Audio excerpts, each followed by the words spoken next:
What's up guys, Block FPL here. Welcome back to another Fantasy 2020 Euro video. Today I will be giving you guys 3 tips that will hopefully be helpful in making them starter teams and getting a lot of points in the first 3 weeks. So tip number 1 is about the golden 4.5 defenders. There's no way around this, guys. 4.5 defenders simply provide a lot of value.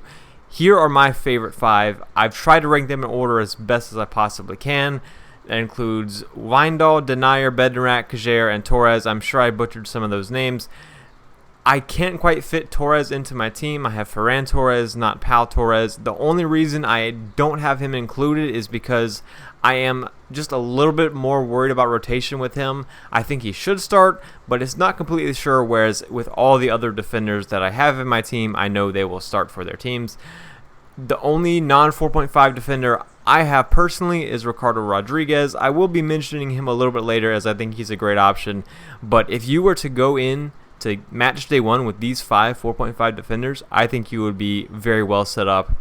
And most importantly, in a game like this, you need your bench players to be able to do something, right? It's not really worth it to have a 4 million mid on the bench, because the way subs work in this game, you want all of your players to have a chance of scoring you some points. So this is a great way, getting these great value players is a great way to make sure you have enough money to have decent players all over the pitch. So this one has to be number 1 on my list. Tip number 2 is to use your limitless chip in match day 2 and to plan your team building around this. So the reason why I say this is because there are a lot of teams where you sort of want their players, but they may have a bad game week 2 fixture, and the opposite way around with the likes of France and England, where we really want their players for their match day 2 fixture, but 1 and 3 maybe not quite as good, especially in the case of France, where they play Germany and Portugal, but then right in the middle of that match day 2 they have Hungary, which is a very nice matchup. So with limitless chip, you'd be able to triple up on them as well as England, but more importantly, this allows you to only focus on match days 1 and 3, and it allows you to get players from teams like Poland, Denmark, and Switzerland, where you sort of miss out on their toughest fixture, which is in match day 2. The final tip is to take advantage of the first matches in every game week.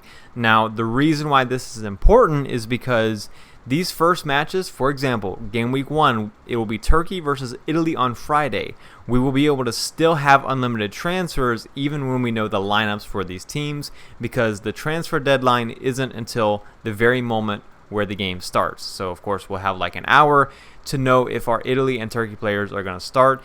This is going to be the same thing for match day 2 and match day 3. Of course, with the limitless chip in match day 2, this makes it easy for us to get players from Italy because they have the first match in match day 1 and they also have the first match in match day 3. So in both cases, me for example, I have Berardi. I will know whether he's going to start or not, and I will be able to get rid of him in both cases. If he doesn't start in game week 1, he's out of my team. Jorginho's in.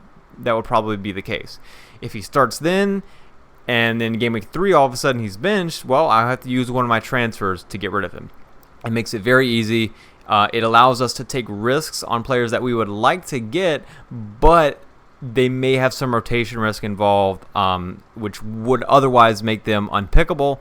But now we can sort of chase high upside with some of these Italian players. And this also goes for Switzerland, especially if we're doing the limitless in match day 2. We get to avoid their toughest matchup. And then we get Turkey match day 3, where we will know their lineup.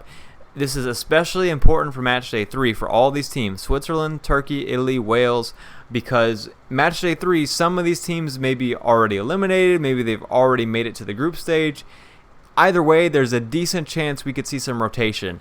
With these 4 teams, we will know their lineups for match day 3. That makes getting players from these teams a little bit more valuable, in my opinion, especially, well, there's plenty of decent players here, actually. Switzerland, I have 2 of them, Shaqiri, Rodriguez. Italy, anybody's almost viable.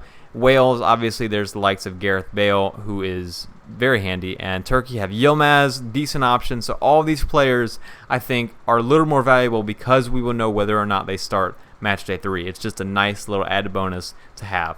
And this goes very well with limitless in match day 2 because Switzerland, hey, we get game week 1 against Wales, and then game week 2 we don't have to get them, and then game week 3 we will know their lineup against Turkey, which is also a pretty good matchup. So that is one reason why you see Shaqiri and Ricardo Rodriguez in my team. those are my 3 tips. Let me know if you liked the video. If you did, please like the video and also subscribe. I will see you guys next time with more Euro 2020 fantasy content. Ain't no cap in my crowd.